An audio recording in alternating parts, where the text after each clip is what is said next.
অনেক সময় বলি স্টার্ট বিফোর ইউ স্টার্ট, মানে শুরু করার আগে শুরু করা। এগুলো এক একখানা লাইন, যে লাইনগুলো তোমার মাইন্ডকে, তোমার থট প্যাটার্নকে পুরো শিফট করে দেবে।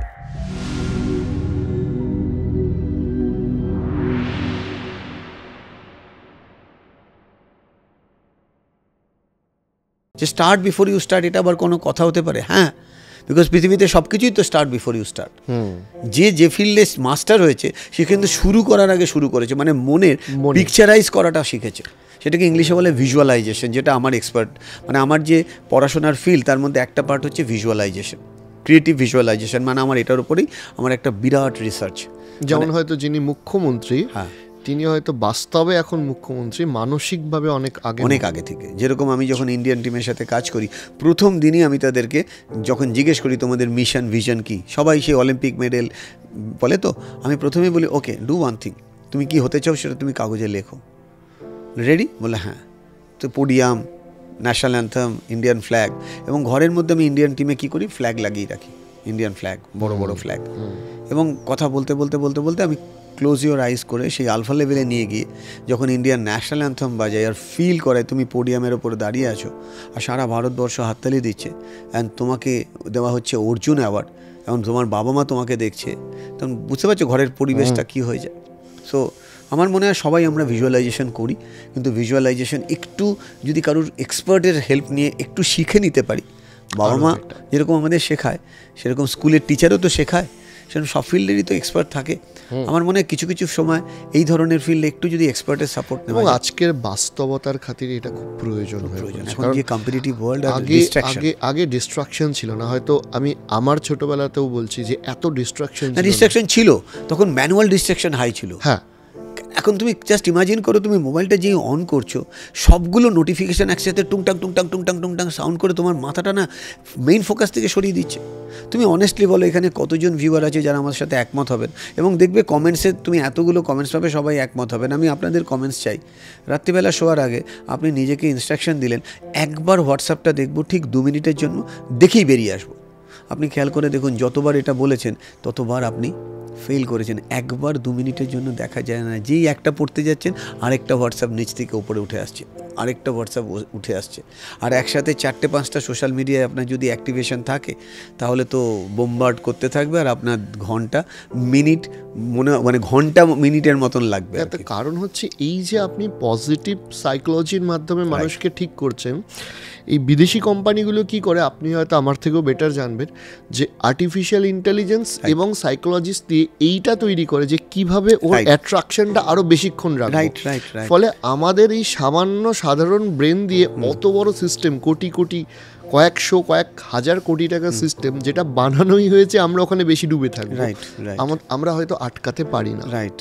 এবং এখানে আমি তোমাকে শেয়ার করবো এআই বলাতে, আমি যখন কেমব্রিজে ছিলাম আমি ডক্টর অনির্বাণ লাহিড়ির সাথে কাজ করি, যে একজন ফেমাস সায়েন্টিস্ট, যে আমাদের আইআইটি খড়গপুর থেকে, আইআইটি কানপুর থেকে পড়াশোনা কমপ্লিট করে নেদারল্যান্ডে কিছু বছর ছিলেন, তারপরে কেমব্রিজ, তারপরে স্ট্যানফোর্ড, এবং এখন কেমব্রিজে ওনার নিজস্ব সফটওয়্যার কোম্পানি, উনি এআই বেসড মানে প্রোডাক্ট বানান, এবং আমেরিকান যে কনফিডেন্সিয়াল সার্ভিস বা ইংল্যান্ডের যে কনফিডেন্সিয়াল সার্ভিস সেখানে ওনার এআই সফটওয়্যার কাজ করে।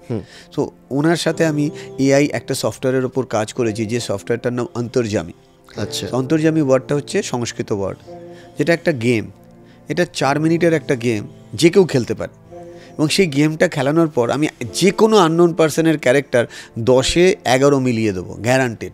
আমি ওভার কনফিডেন্ট হয়ে বলছি না, এটা আমার বলতে পারো একটা ইউনিক টুল মানুষের মনের ভেতরে ঢোকা। যেরকম একটা সহজ এক্সাম্পল দেবো, সবাই কানেক্ট করতে পারবে, তুমিও পারবে। চিত্রগুপ্তের নাম আমরা শুনেছি। চিত্রগুপ্ত কে? Mythological character. কি খাতা লেখে? পাপ পুণ্যের হিসাব, রাইট?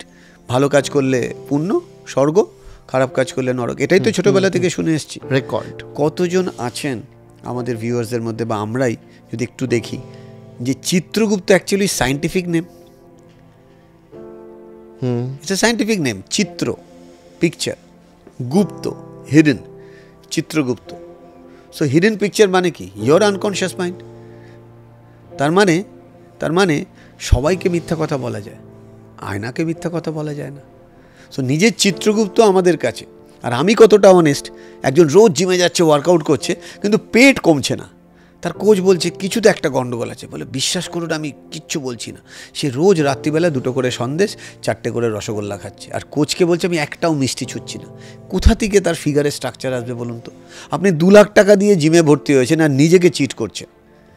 আমার রিসেন্ট কেস স্টাডি, আমি জানি না সেই স্টুডেন্ট শুনবে কি না, শুনলে যদি পজিটিভ হয়ে মেসেজটা যায় উন্নতি করবে।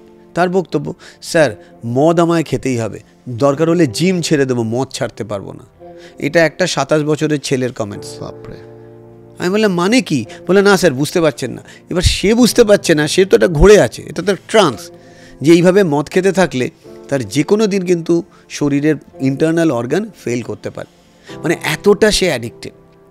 মদ হয়তো তাকেই খাচ্ছে। এক্স্যাক্টলি অনেক সময় আমাদের এই মোবাইলটাও অনেকটা তাই হয়ে গেছে না। আজকের দিনের ছোট বাচ্চারা জন্মেই কি দেখছে? বাবার হাতে 2টো মোবাইল, মায়ের হাতে 2টো মোবাইল, রাইট? রাস্তায় ভিক্ষা করছে, সেও 3টে মোবাইল নিয়ে বসে আছে। আই এম সরি, আমি কাউকে ছোটো করছি না কোনো প্রফেশনকে, but I mean to say, সে যখন সবার হাতে মোবাইল দেখছে, সে ভাবছে এটা মোবাইল না, ইটস এ এক্সটেন্ডেড হ্যান্ড। মানে মায়ের পেট থেকে, I am sorry for my language, মায়ের পেট থেকে সবাই নিয়ে বেরিয়েছে, খালি আমি পাইনি। তখন মায়েরটা নিয়ে সে টানাটানি করছে। আমি বোঝাতে পারছি, সব জায়গায় দেখছে। বাচ্চাদের বক্তব্য, ওর কাছে আইফোন আছে, ওর কাছে আইফোন আছে, আমি কেন পাবো না? এবার বাচ্চাদের এই যে কম্পেয়ার করার অ্যাটিটিউড কীভাবে তৈরি হয়েছে? আমাদের জন্য, বিকজ আমরা কম্পেয়ার করা শিখিয়েছি। ছোটোবেলায় ক্লাস থেকে বেরোনোর পরই প্রথম প্রশ্ন কত পেয়েছিস, তার পরের প্রশ্নটাই কি, ও কত পেয়েছে, এ কত পেয়েছে। তারা যদি 1 নম্বর বেশি পেয়ে গেল বন্ধু বান্ধবের মধ্যে, বাবা মাকে তখন বাচ্চার ওপর যত রকম। আমি বাবা মাদের জন্য একটা এক্সপিরিয়েন্স শেয়ার করব। কতজন বাবা মা আছেন এটা করেন? যদি করে থাকেন, ঠিক না ভুল আপনি বিচার করবেন। আপনার বাড়িতে একটা গেস্ট এসছে, গেস্ট ঢুকলো, আপনার বাচ্চাকে নিয়ে প্রশংসা করছে, কাকা হতে পারে, মাসি হতে পারে, 6 মাস বাদে ঢুকেই সে বলল, ও মা তোমার মেয়ে কত বড় হয়ে গেছে, কি সুন্দর দেখতে হয়েছে। আপনি অ্যাজ এ মাদার কী বলছেন? আর বলো না, ওই দেখতেই সুন্দর, 1 ফোঁটা পড়াশোনা করে না, সারাদিন বিছানায় শুয়ে আছে, একটা কথা শোনে না, মোবাইল নিয়ে ইনস্টাগ্রাম ফেসবুক কী সব করে ফেলে। আপনি বলুন, আপনি বাচ্চাটার মোরাল ভ্যালুজ ওই কথাগুলো বলে উপরে তুললেন না ডাউন করলেন? বাচ্চাটার সেলফ রেসপেক্ট কী হয়ে গেল? ডাউন হয়ে গেল। আমার বহুবার হয়েছে, হয়তো তোমারও অনেক সময় হয়ে থাকতে পারে। What I mean to say, বাচ্চাদের এভাবে ঠিক করা যাবে না। তার কারণ আপনি বাচ্চাকে হিউমিলিয়েট করলেন পাবলিকলি। সো আপনি আশা করছেন সেই বাচ্চা আপনাকে রেসপেক্ট দেবে? আমি বাবা মাকে বলি যে আমাকে ফোন করে ফিডব্যাক দেবেন, বাট বাচ্চাদের সামনে দেবেন না। 90% বাবা মা রাত্রিবেলা ইচ্ছা করে বাচ্চাকে সামনে দাঁড় করিয়ে বলে, স্যার জানেন তো আজকে পড়া করেনি, আজকে এই করেনি। আমি বললাম, বাচ্চার সামনে বলছেন না তো? হ্যাঁ স্যার, বাচ্চার সামনেই বলছি।